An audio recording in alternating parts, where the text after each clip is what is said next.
हरिओम ओम आनंदमय ओम शांतिमय ओम ज्ञानमय और सभी दर्शकों का हमारे चैनल पर स्वागत है। आज हम लोग बीएड थर्ड सेमेस्टर के अंतर्गत व्याख्यान कौशल के घटक के विषय में अध्ययन करेंगे। व्याख्यान कौशल क्या है?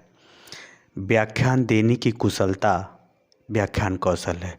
यानी व्याख्यान देते समय आपको किन बातों पे कुशल होना चाहिए, किन व्यवहारों के लिए कुशल होना चाहिए, किस तरह से व्यक्त करने में कुशल होना चाहिए, किस तरह से समझाने में कुशल होना चाहिए, किस तरह से संप्रेषण यानी अपने विचार भावनाओं को दूसरे जगह पहुंचाने में सफल होना चाहिए। उसी सब कौशल को हम लोग क्या बोलते हैं? व्याख्यान कौशल। इसका डिटेल में अर्थ बताया जा चुका है। आज हम इसके घटक के विषय में अध्ययन करेंगे।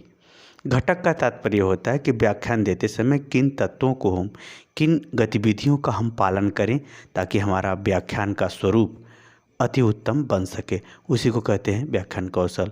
आइए इसके हम लोग विभिन्न घटकों को देखते हैं।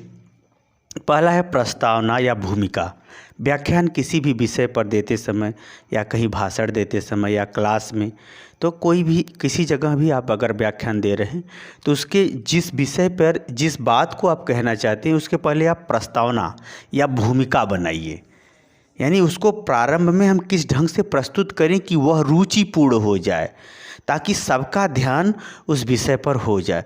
तो अध्यापक को चाहिए या व्याख्यान देने वाले को चाहिए या कोई भी हो जो व्याख्यान दे रहा है उसको चाहिए कि वो प्रस्तावना बना करके ही या भूमिका बना करके ही किसी विषय पर बोलना शुरू करे, ताकि लोगों का ध्यान उसके तरफ हो जाए, उस टॉपिक के तरफ हो जाए, उस विषय की तरफ हो जाए, ताकि जो वह सिखाना चाहता है, जो बताना चाहता है, जो आपके जीवन के लिए अच्छा परिवर्तन लाना चाहता है, वह उसमें सफल हो सके।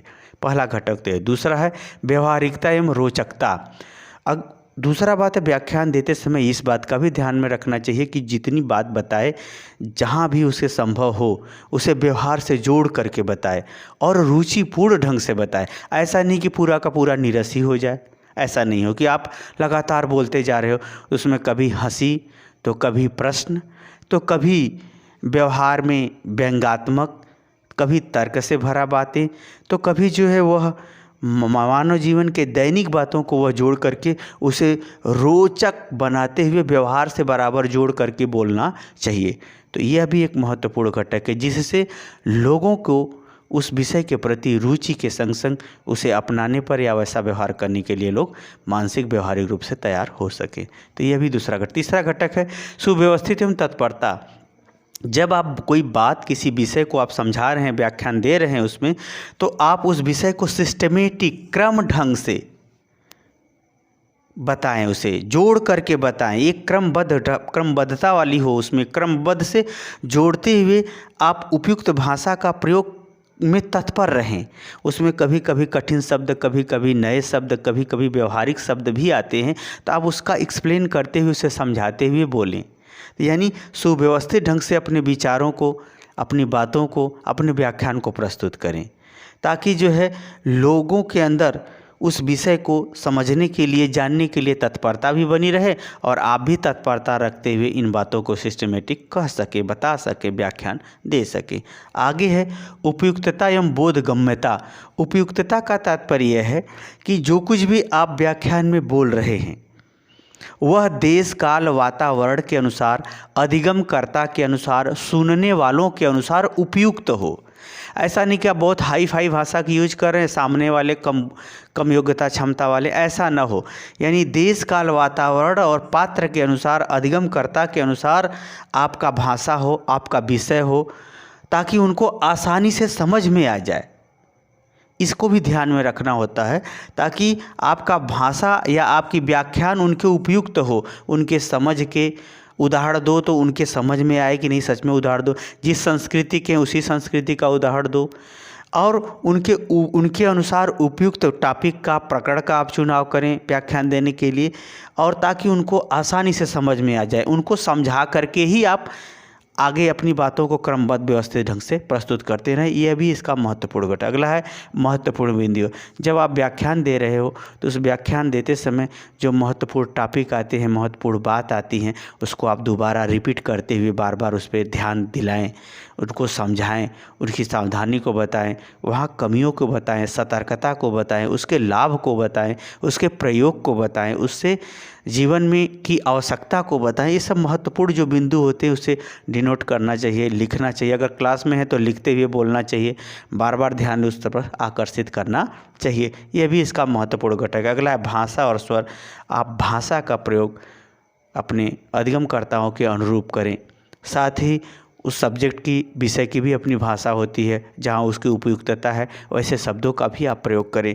स्वरों में चढ़ाव उतार रखें, कभी तेज बोलें तो कभी सामान्य बोलें। तो इस ढंग से जो है उन सब का ध्यान उस व्याख्यान की तरफ खींचने का आधार बनता है। उसी तरह से स्वरों में भावना हो, जैसा भाषा हो, जैसा विषय हो, उसके अनुसार उसकी भावना भरा स्वर हो। आप करुण रस पढ़ा रहे हो तो करुण रस का स्वर भी होना चाहिए, तभी वो उपयुक्त है। वीर रस की कविता पढ़ा रहे हो तो जोश में पूरा पढ़ाना होगा, उस तरह से बोलना होगा। यानी उस प्रकरण के अनुसार, उस भाषा व्यवहार के अनुसार स्वरों के स्वरूप का भी प्रयोग करते हुए भाषा का प्रयोग करेंगे तो व्याख्यान काफ़ी प्रभावशाली होता है और महत्वपूर्ण घटकों में से महत्वपूर्ण घटक भी है, क्योंकि भाषा और स्वर ही उसके प्रकरण का आधार और स्वरूप भावात्मक रूप से बनते हैं।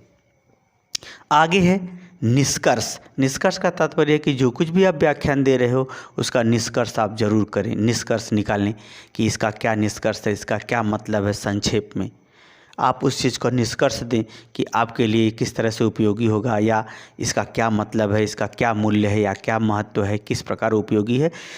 जो आप सोच करके वो व्याख्यान दे रहे हो उसकी सूक्ष्मता को आप वहाँ अवश्य प्रस्तुत करें।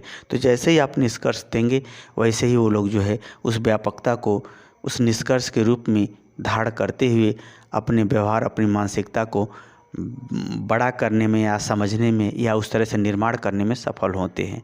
तो ये व्याख्यान के महत्वपूर्ण घटक रहे जो मैं आपको समझाने का प्रयास किया हूँ। मुझे उम्मीद है कि आप समझ गए होंगे। समझ गए तो कमेंट बॉक्स में ज़रूर बताइए। साथ ही मेरे चैनल को लाइक शेयर सब्सक्राइब कीजिए। हरिओम।